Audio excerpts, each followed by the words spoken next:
Welcome in Warsia Urdu medium class. Subscribe करें बच्चों मेरे चैनल को और बेल आइकन ज़रूर दबा दें। तो यहाँ पर हम किताब को मुकम्मल करेंगे और इसकी सभी तशरीह करेंगे। 1 से 4 किताब चारों को मुकम्मल करेंगे और सभी सवाल जवाब को भी हम हल करेंगे।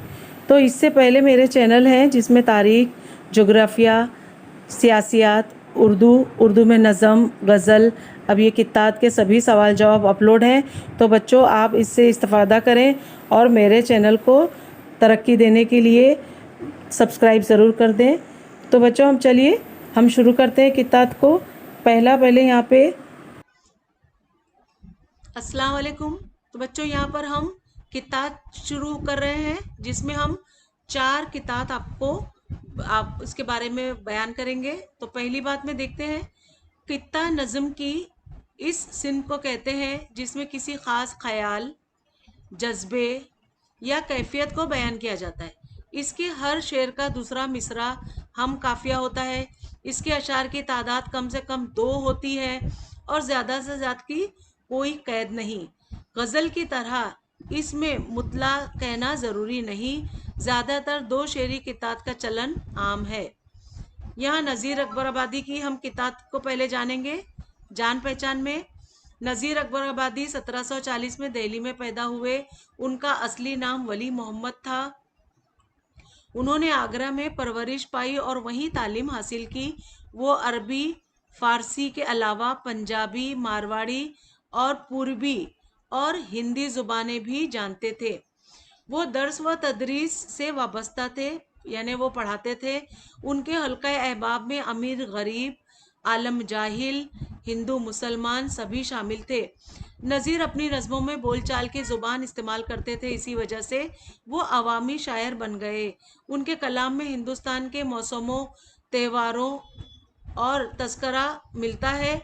उनका इंतकाल 1830 में हुआ। तो यहाँ पे चलिए उनका कित्ता हम पढ़ के समझेंगे।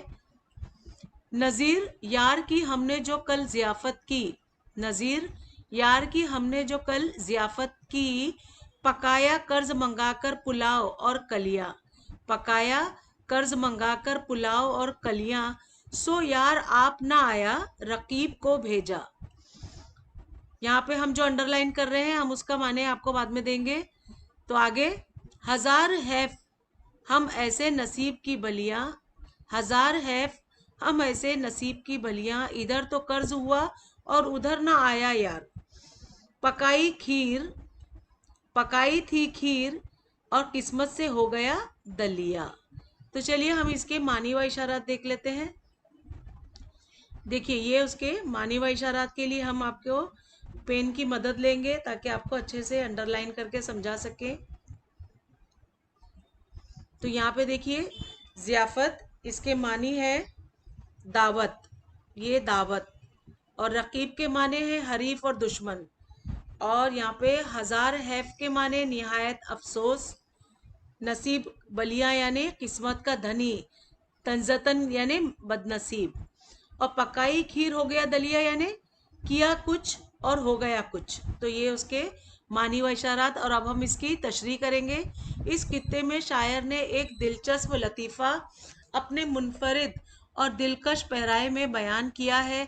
आसान और सिलेस बोलचाल की जुबान ने इस कित्ते को रवा दवा बना दिया। शायर कहता है कि ए नज़ीर, कल हमने अपने महबूब की ज़ियाफ़त का एहतमाम किया। सोचा कि उसको शायाने शान दावत हो, इसलिए बावजूद तंग दस्ती के हमने कर्ज लेकर पुलाव और कलियां पकवाया। महबूब के सितम ज़रीफ़ी देखिए कि जालिम खुद नहीं आया बल्कि उसने हमारे रकीब को दावत के मज़े उड़ाने के लिए भेज दिया। हम भी किस्मत के ऐसे धनी के कर्ज सर चढ़ा सो अलग, बदकिस्मती से महबूब ना आया सो अलग। रकीब के आने से दावत का सारा मज़ा किरकिरा हो गया। इसी बात को शायर ने यूं कहा है कि हमने तो खीर का लुत्फ उठाना चाहा था, लेकिन महबूब के ना आने से हमारा खाना बदमज़ा हो गया, यानी हमारी खीर का दलिया हो गया। रकीब यानी दुश्मन।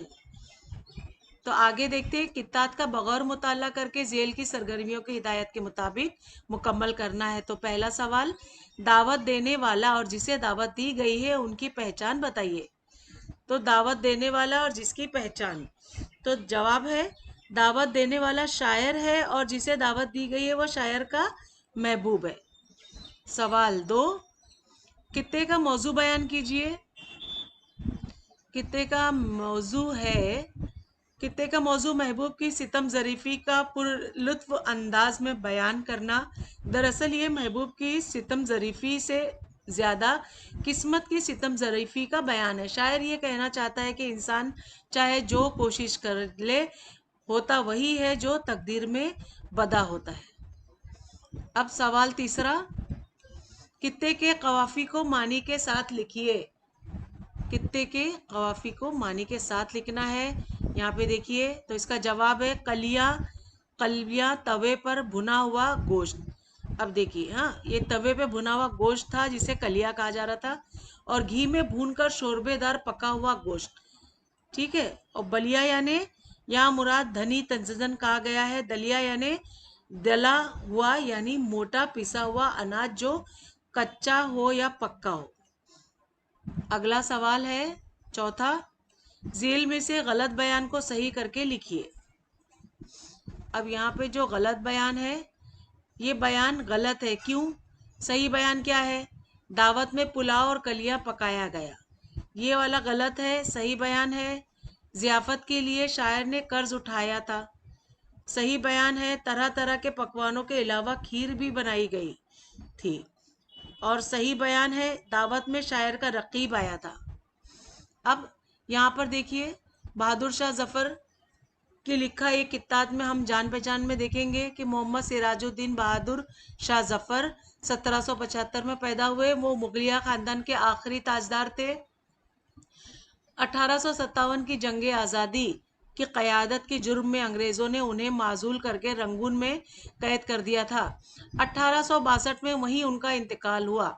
बहादुर शाह जफ़र शायरी के कदरदान नहीं थे, कदरदान ही नहीं, खुद भी शायर थे। उर्दू के मशहूर शोरा ज़ोक और उनके इंतकाल के बाद मिर्ज़ा गालिब से उन्होंने अपने कलाम पर इसलाह ली यानी उनसे वो अपनी दुरुस्तगी करते थे जो वो लिखते थे। ज़फ़र ने मुख्तलिफ इज़ाफ़ में तब्बा आज़माई की। उनके कलाम में सफ़ाई और सादगी के अलावा एक वालाना बेखुदी पाई जाती है। देखिए उनका कितना हम पढ़ेंगे। कितने ही बन के कितने ही बन के शहर के और गाँव के निशां, यूं मिट गए ज़मी पे जो पाँव के निशां। गर नख्ल खुश्क कोई कहीं रह गया ज़फ़र, पाए ना उसके पाँव तले छाँव के निशां। तो यहाँ पर हम इसके पहले मानी देख लेंगे। तो इसका नक्ल के मानी है दरख्त, और इस किताब की तशरीह है कि इस कित्ते में शायर ने ज़माने के इनकलाबात और तग़य्युरात का जिक्र किया है जिससे दुनियाए आब व गुल आलम वजूद में आई है। यहाँ तबद्दुल का सिलसिला जारी है व सारी है। गली मोहल्ले करिए गांव और शहर रोए ज़मीन पर वजूद में आते हैं, फिर ज़माने के हाथों मिट जाते हैं। जिस तरह पाँव के निशान ज़मीन से मिट जाते हैं, अगर कोई खुश्क पौधा या दरख्त किसी वजह से बाकी रह भी जाते हैं तो शजर बेबर्ग व गुल किसी का कार नहीं रहता। ना वो चिलचिलाती धूप में राहगीरों को साया फराहम कर सकता है, ना ठंडक पहुंचा सकता है। दरअसल शायर इस कित्ते के ज़रिए ये पैगाम देना चाहता है कि ये दुनिया फ़ानी है, यहाँ की हर चीज़ फ़ानी है। कित्तात कुदरत है कि एक मुकर्रर मौयाद की बाद हर चीज़ फ़ना होनी है और दूसरी चीज़ इसकी जगह ले लेती है, और ये सिलसिला ता क़यामत चलता रहेगा। अगर इस बात को बादशाह की अपनी ज़िंदगी और हालात के तनाज़र में देखें तब भी ये बात वाज़ह हो जाती है कि एक वक्त ऐसा भी आया कि बादशाह सिर्फ नाम का बादशाह रह गया। इसकी हैसियत उस दरख्त की सी होकर रह गई थी जो बेबर्ग व बेसलीका था और अपने साये में किसी को आराम नहीं दे सकता। तो देखिए इसका पहला सवाल है, दुनिया से ख़त्म हो जाने वाले मुकामात की निशानदेही कीजिए। तो यहाँ पे दुनिया में ख़त्म होने वाले जंगलात, शहर, गांव और नक्ल खुश्क ये सब हो गए इसके जवाबात। और अगला सवाल 2, शायर के मुताबिक नक्ल खुश्क की हालत बयान करिए। यहाँ पे देखिए नक्ल खुश्क की हालत। तो जवाब, नक्ल खुश्क सूख कर बेजान हो गया है, उसके पत्ते झड़ चुके हैं, अब सिर्फ ठूंठ लकड़ी की शाखें हैं जो ना सूरज की किरणों को रोक सकती है और ना ही दरख्त के तले छांव कर सकती है। यहाँ नकले खुश्क जो है वो दरख्त को कहा जा रहा है। अगला सवाल 3, कित्ते से मुशब्बा और मुशब्बा बा को तलाश करके लिखिए। यहाँ पे देखिए मुशब्बा और मुशब्बा बा की तलाश, तो जवाब में बिन जो है वो शहर और गांव के निशान मुशब्बा है और उनके पाँव के निशान से तशबीह दी गई है, इसलिए पाँव के निशान जो है वो मुशब्बा बा है। अगला सवाल चौथा, बहादुर शाह जफर के कित्ते का मरकजी ख्याल तहरीर कीजिए। यहाँ पे देखिए उनका मरकजी ख्याल क्या है, तो जवाब में ज़माने के इनकलाबात रोए ज़मीन पर बेशुमार चीज़ों के निशानात मिटा देते हैं, कोई शय उनकी जद से महफूज नहीं रहती, बाल्फाज दिगर दुनिया में किसी चीज़ को सबात हासिल नहीं है, तो गैर व तबद्दुल का ये सिलसिला अज़ल से जारी है। यहाँ पे देखिए अल्लामा इकबाल के हम यहाँ पर किताब जानेंगे, जिनमें जान पहचान में देखते हैं। अल्लामा इकबाल 9 नवंबर 1877 को सियालकोट में पैदा हुए। उनकी इब्तिदाई तालीम घर और मकतब में हुई। बाद में उन्होंने स्कॉच मिशन स्कूल सियालकोट में दाखिला लिया। अल्लामा इकबाल ने गवर्नमेंट कॉलेज लाहौर से फ़लसफ़ा में एमए किया। 1905 में वो आला तालीम के हुसूल के लिए इंग्लैंड गए। जर्मनी से उन्होंने पीएचडी की डिग्री हासिल की। हिंदुस्तान आकर वो बैरिस्टरी करने लगे। अल्लामा इकबाल ने अपनी शायरी को पैगाम का ज़रिया बनाया। उनके अफकार व फ़लसफ़े खुदी को एक ख़ास हैसियत हासिल है। बांग दरा, बाल जिब्रेल और ज़रब कलीम उनके मशहूर उर्दू शेरी मजमूए हैं। नस्र में उनकी किताबें इल्म इक़्तिसाद, फ़लसफ़े अज़म, तश्कील जदीद, अल हयात इस्लामिया बहुत अहमियत रखती हैं। उन्होंने बच्चों के लिए भी कई नज़में लिखी हैं। 21 अप्रैल 1938 को उनका इंतकाल हुआ। तो देखिए हम उनका कितना पढ़ के देखेंगे। मुझे डरा नहीं सकती फ़िज़ा की तारीकी, मुझे डरा नहीं सकती फ़िज़ा की तारीकी, मेरी शरिश्त में है पाकी व दरख्शानी।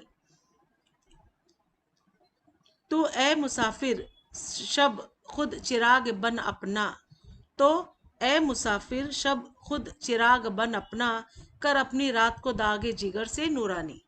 तो हम इसका यहाँ पे मानी व इशारा देखेंगे। शरिश्त के माने फितरत, दरख्शानी के माने ताबानी, चमक, रोशनी, और दागे जिगर के मानी जिगर का जख्म।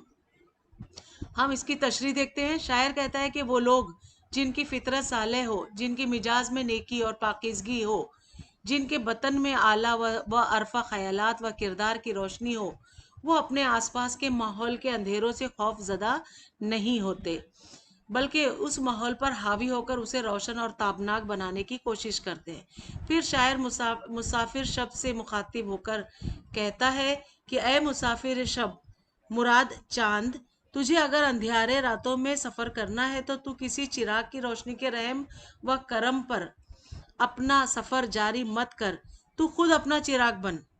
जा अपने दाग जिगर की रोशनी में अपने सफ़र का आगाज़ कर।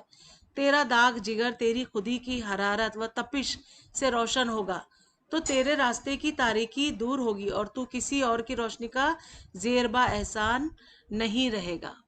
यहाँ पे सवाल 1, न डरने वाले की खूबी लिखिए। न डरने वाले अपनी मिजाज व किरदार और शरिश्त व फितरत के लिहाज से नेक और साला है। उसकी फितरत में ताबानी है, पाकीज़गी है। वो अपने आसपास के माहौल की तारीकी से खायफ नहीं है। उसे यकीन है कि उसके अंदर की रोशनी माहौल के अंधेरे पर गालिब आएगी और वो अपना रास्ता तलाश कर लेगा। अगला सवाल है, अल्लामा इकबाल की नसीहत को अपने अल्फाज में लिखिए। तो इसका जवाब है, शायर ने चांद को मुखातिब करके नसीहत की है कि अगर उसे रात के अंधेरे में सफ़र करना है तो किसी चिराग की रोशनी के रहम व करम पर मत रहे, बल्कि खुद अपना चिराग बन जा। अपने दाग जिगर की रोशनी में अपना सफ़र जारी रख। दाग जिगर की रोशनी से मुराद खुदी की हरारत और तपिश की रोशनी है। इस रोशनी से तेरे रास्ते की तारीकी दूर होगी, तो तुझे किसी और का एहसान उठाने की जरूरत नहीं पड़ेगी। शायर ने चांद को नसीहत करने के पर्दे में कौम को पैगाम दिया है कि दूसरों को भरोसे पर मत रहो, बल्कि अपने बलबूते पर मंजिल की तरफ बढ़ते रहो। अपनी खुदी और अपनी सलाहियतों को पहचानो और उनके काम लो, और अपने मुल्क व कौम की जिंदगी को दरख्शा बनाओ। तो अगला यहाँ पर सवाल है 3। कित्ते में नासा है और जिसे नसीहत की जा रही है उसकी निशानदेही कीजिए। यहाँ पे देखिए, कित्ते में नासा है और मुसाफिर शब्द यानी चांद को और नसीहत कर रहा है, उसे खुदी का दर्स दे रहा है। वो इससे कह रहा है कि उसे रात की तारीकी से डरने की ज़रूरत नहीं है, उसे खुद अपना चिराग बनकर अपना रास्ता ढूंढना है, और अपना चिराग बनने के लिए उसे अपने सीने के जख्मों को रोशन करना है। अब यहाँ पर चौथा और आखिरी सवाल, दागे जिगर के मफहूम को वाज़ेह कीजिए। दागे जिगर के मफहूम को वाज़ेह करना है, जिसका जवाब, दागे जिगर से मुराद के ज़ख्म, चांद के सीने में जो दाग नज़र आते हैं, शायर ने उन दागों को दाग जिगर से मौसूम किया है, यानी वो चांद के सीने के ज़ख्म है जो चांद को हम वक्त मुस्तरिब और बेकरार रखते हैं। तो अगला यहाँ पे देखिए, शायर का नाम है अल्लामा इकबाल और सिंध का नाम है कित्ता। यहाँ पे शायर का नाम अल्लामा इकबाल, तखल्लुस उनका इकबाल शायरी, पैगाम का ज़रिया इफ़्कार, फ़लसफ़ा खुदी। अगला और आखिरी चौथा यहाँ पे कित्ता है गोपाल मित्तल का लिखा हुआ, उसमें जान पहचान में उनकी मालूमात हम हासिल करेंगे। गोपाल मित्तल की पैदाइश 1909 में मालिर कोटला पंजाब में हुई। वो उर्दू के मशहूर सहाफ़ी, मुतरजम और अदीब और शायर थे। रिसाले तहरीक के मुदीर रहे हैं। उर्दू ज़ुबान व अदब से उन्हें गहरा लगाव था। उनकी काबिल ज़िक्र तसानीफ़ में सहरा में अज़ान, शेरी मजमूए लाहौर का जो जिक्र किया, स्वाना क्या है, कैंसर वार्ड, तर्जुमे का शुमार होता है। झील के कित्ते में शायर ने बताया है कि कड़वी कसेली बातें करने से दोस्त भी दुश्मन बन जाते हैं, लेकिन मीठे बोल बोलने से हम दूसरों के दिलों को जीत सकते हैं। यहाँ पे उनका कित्ता हम पढ़ के देखेंगे। हर हाल में परहेज कर इस आदत बद से, हर हाल में परहेज कर इस आदत बद से, हर ऐब से है ऐब बुराई तलखी गुफ्तार। ये चीज़ बना देती है अहबाब को दुश्मन, हक में है मोहब्बत के, हक में है मोहब्बत के ये चलती हुई तलवार। तो हम इसके मानी देखते हैं। मानी व इशा तलखी गुफ्तार देखेंगे, बातों की कड़वाहट, चलती हुई तलवार यानी घातक नुकसानदेह। अब तशरीह करेंगे। किसी शायर ने क्या खूब कहा है कि जो दिलों को फतेह कर ले वही फातेह ज़माना। दिलों की फतेह करने वाले के लिए कील कांटे से लैस किसी लश्कर जर्रार की ज़रूरत नहीं होती। दिलों को फतेह करने का आसान तरीन नुस्खा शीरी कलामी है। हम अपने नरम व गदाज लहजे और मीठे बोलों से हर किसी को दिल जीत सकते हैं, गैरों को अपना बना सकते हैं, और उसके बरक्स हमारा लहजा कड़वा कसीला है और हमारे अंदाज गुफ्तगू में तलखी है, तो हमारे अपने भी हमसे दूर भागते हैं, हमारे दोस्त हमारे मुखालिफ और दुश्मन बन जाते हैं। इसी बात को शायर ने इस कित्ते में बयान किया है कि तलखी गुफ्तार हर ऐब से बुरा ऐब है। इस बुरी आदत से हमें बहरहाल परहेज करना चाहिए। हमारी ये बुरी आदत हमारे दोस्तों को दुश्मन बना देती है। ये आदतें बद मोहब्बत के हक में चलती हुई तलवार है, यानी हम अपनी इस बुरी आदत की वजह से अपने चाहने वालों को भी अपना हरीफ और दुश्मन बना लेते हैं। यहाँ पे इसमें सवाल पहला, वो फेल लिखिए जो बुरे फाल से बदतर है। देखिए यहाँ पे जवाब है कि तलखी गुफ्तार बुरे फेल से बदतर है। सवाल 2, कित्ते के पैगाम को तहरीर कीजिए। ये देखिए पैगाम को तहरीर का जवाब, कित्ते का पैगाम यही है कि कड़वी कसेली बातें करना बदतरीन ऐब है और उस बुरी आदत से हमें बहरहाल अजतनाब बरतना चाहिए, क्योंकि मजमूम आदत मोहब्बत के हक में समय कातिल साबित होती है और मोहब्बत के रिश्तों को ख़त्म करके दुश्मनी और अदावत के रिश्ते को परवान चढ़ाती है। कित्ते से मुस्तार मुँह और मुस्तारलाह को तलाश करके कलम बंद कीजिए। मुस्तार मुँह और मुस्तारलाह को तलाश करना है, तो जवाब में तलखी गुफ्तार क्या है? ये मुस्तार ला है और चलती हुई तलवार मुस्तार मुँह है। अगला सवाल 4, दिए हुए बयान के मुताबिक जेल से सही मुतबादल लिखिए। तो कित्ते का मौजू डैश है। तो हम इसको देखेंगे जवाब में। यहाँ पे दिए हुए बयान के मुताबिक से सही मुतबादल लिखना है, तो इसमें हमें पहला सही लग रहा है क्योंकि कित्ते का मौजू बातचीत का सलीका है। तो जवाब में भी देखिए हम देखेंगे कित्ते का मौजू बातचीत का सलीका है। तो ये जवाब हो गया मुकम्मल। अब यहाँ पे देखें हम शेरी इक्तिसाबात में, इक्तबास में सिन्फ क्या है इसकी? कित्ता है। लफ्जी तरतीब क्या है? जेर इजाफत है। ठीक है। अब इसमें काफिया क्या है? गुफ्तार, तलवार। अगला यहाँ पे देखिए सवाल, तलखी गुफ्तार दोस्त को दुश्मन बना देती है, इस पर अपनी राय लिखिए। तो ये बच्चों बोर्ड का मिसाली सरगर्मी नामा है, तो इसे आप एक्स्ट्रा मालूमात में ले लीजिए और इसे याद जरूर करिए। जवाब, खुश गुफ्तारी और तलख गुफ्तारी एक दूसरे की जिद है। खुश गुफ्तारी और तलख गुफ्तारी। खुश गुफ्तारी से इंसान लोगों के दिल जीत लेते हैं, मगर तलख गुफ्तारी से लोग नाराज हो जाते हैं। तलख गुफ्तारी बुरी आदत है, बल्कि ये दूसरी अयूब के मुकाबले में ज्यादा बुरा है। अगर ये रवैया हमेशा और हर मजलिस में बढ़ता जाए तो लोगों की तबीयत पर गिरा गुजरता है। इससे लोग दूर हो जाते हैं और एक वक्त ऐसा आता है कि दोस्त दुश्मन बन जाते हैं। यहाँ पर आप देखिए मानी व इशारात में मैंने यहाँ पर आपको कुछ यहाँ पे ये निशान लगा दिए हैं। नंबर 1 इसमें है, ये पहले कित्ते के सब मालूमात है, आप इसे नोट कर लें। तो बच्चों यहाँ पर हमारी सभी कित्ते मुकम्मल हो गई। मैं उम्मीद करती हूँ आपको सब समझ में आई हो। लेसन अच्छा लगा हो तो प्लीज़ मेरे चैनल को सब्सक्राइब करिए, लाइक करिए और ज़्यादा से ज़्यादा अपने उर्दू मीडियम के दोस्तों में ज़रूर शेयर करिए, ताकि उन्हें भी ना डाइजेस्ट खरीदना पड़े और ना ही कोई दरसी किताब। और मेरे बताए हुए सवाल जवाबों से आप घर बैठे ऑनलाइन पढ़ाई करिए और इंशाल्लाह ज़रूर कामयाबी हासिल करेंगे। तो बच्चों मिलते हैं अगले लेसन में नई वीडियो में, तब तक के लिए बाय बाय।